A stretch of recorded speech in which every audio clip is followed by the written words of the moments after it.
Sidekicks is brought to you by Pace Setter Soccer Club. Soccer excellence since 1980. And with that, we welcome you back into Sports Nightly, and more specifically, Sidekicks, as we are joined by Danny Fisher, Executive Director of Coaching for Pace Setter Club, and Chris Black, and Chris in blue, Danny in red and black. So why does Chris Black never wear black? It's just redundant. Okay, there you go. Speaking of redundant, there was no redundancies on a Saturday night with District Soccer Championship game, St. John's, St. Francis. Guys, this is a game we've been looking forward to all season long, and St. Francis pulls out the dramatic victory in overtime. Yeah, I was very fortunate to be on the call for that game. It was a lot of fun to see kind of that tension. Two great teams going at it that obviously the pressure was on. I think more so on St. John's because they kept winning for about a decade over St. Francis.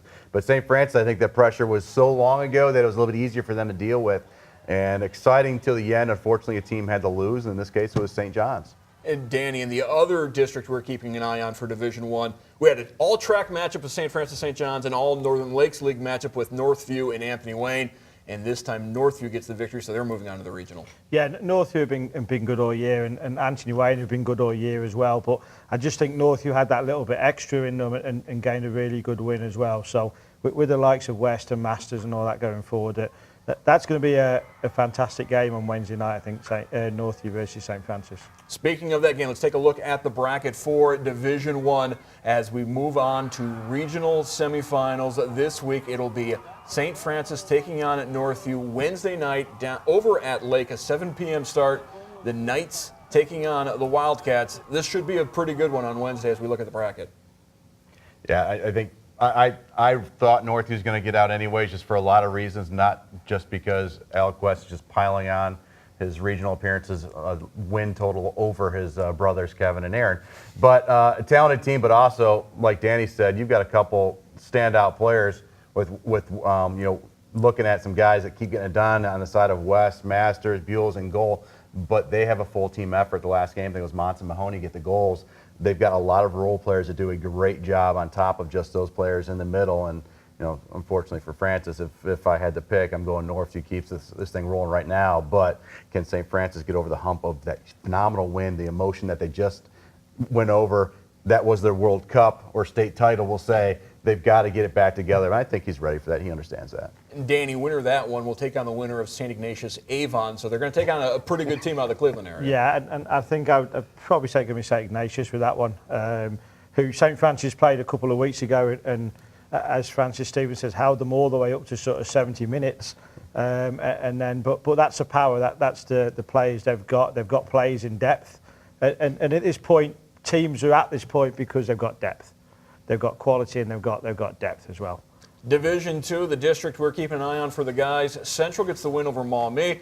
This has been a Panther team that's been high scoring all season long. Central only holds them to the one goal, gets the 5-1 victory. Yeah, I watched Central the other day as well, and I thought they were really good. They looked organised. They looked really good going forward and really exciting going forward as well. And they've got a couple of really good plays in there, and they held the line at the back as well. So, but Maumee have had a good season, under Coach Kane and Coach Nilsson as well. They've had a really good season, and I think surprised a few people this year. Chris, Central moves on. They'll go to the regional semifinal Wednesday night, Halloween night, playing in Findlay, taking on a Kenton team that needed overtime to get past Shawnee. Yeah, I think it's a Central Catholic team that has changed in this year. We saw earlier against the Maumee that touched that again, 0-0 the first time they played, and then moving on to a 5-1 win with a ton of goals. And really, one of the biggest surprises is the width of scoring that they had for Central Catholic.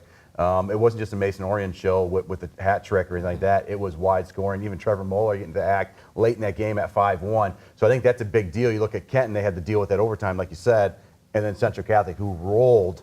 I think that it really leans towards the Central Catholic side, but they haven't been there. So they've more than doubled their win total already from last year. So it's going to be tough for them mentally, but they've got the ability. We talked about one surprise on Saturday, St. Francis beating St. John's. There was another upset on Saturday as Ottawa Hills, top-ranked team in the state for Division III. They made it down to Columbus a year ago. They get upset by Archbold in the district championship game. And I think that just goes to show you how tough it is to get back to the state tournament. Archbold's been a good team. They put up a lot of goals, and they were just able to get Green Bears maybe on a little bit of an off night on Saturday. Yeah, I think, great win for Archibald, absolutely fantastic, but there's always a surprise in there, and it is tough to go back. Once you've been there, they went there, had a really good year last year, Ottawa Hills. They'll obviously be upset they're not back, but they'll use this as fuel for next year now, and good luck to Archibald. That's a fantastic win, and I think shocked a few people with that win, to be fair to them, but they'll go on and do great things. Moving on to the ladies now in Division 1. Ashland beats St. Ursula, and Notre Dame takes care of Anthony Wayne. So Notre Dame moves on to the regionals. They will take on Ashland, so it will be the Eagles taking on the Eagles Tuesday night at Lake.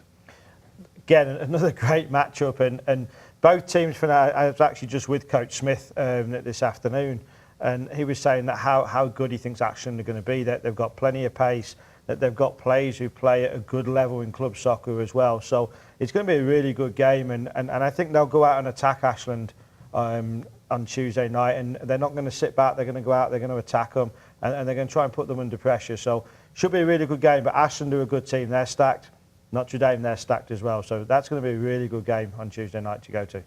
Chris, your thoughts on that girls' regional? Yeah, and Ashland really it's a track meet. Talking to Coach Trent Heckman, I talked to him after they played St. Ursula at the beginning of the year, just, because he knows I went on the way out, and he's actually retiring after the season as well. We were just talking a little bit. He said he didn't know if the new St. Ursula team knew that he was a track team with a soccer ball, and they are fast. But we really saw most of the damage against at least Findlay. It was in the final third, getting Mendenhall in behind, splitting that back line. A lot of that work was done by Cornell and Mixner setting up Mendenhall to get in. So the question is, can Notre Dame absorb the pressure as well on the run, close up that back line, get those the spaces a little bit tighter so Mendenhall can't break them apart. The other issue is, and Findlay didn't see it, Lexi Farrell, who is their player of the year 2 times in a row down in their league, just came back from being off for a few weeks against St. Ursula for the first time. She's going to be even healthier for this game, which is one more issue for Notre Dame that they're going to have to attack. But I like what Danny's saying. They need to attack them, because otherwise Ashland's just going to absorb and drop off. You want to attack them, keep them on their heels. The best way to win a track meet against a team faster than you, don't let it start. Words of wisdom from Chris Black. I want to thank Chris and Danny Fisher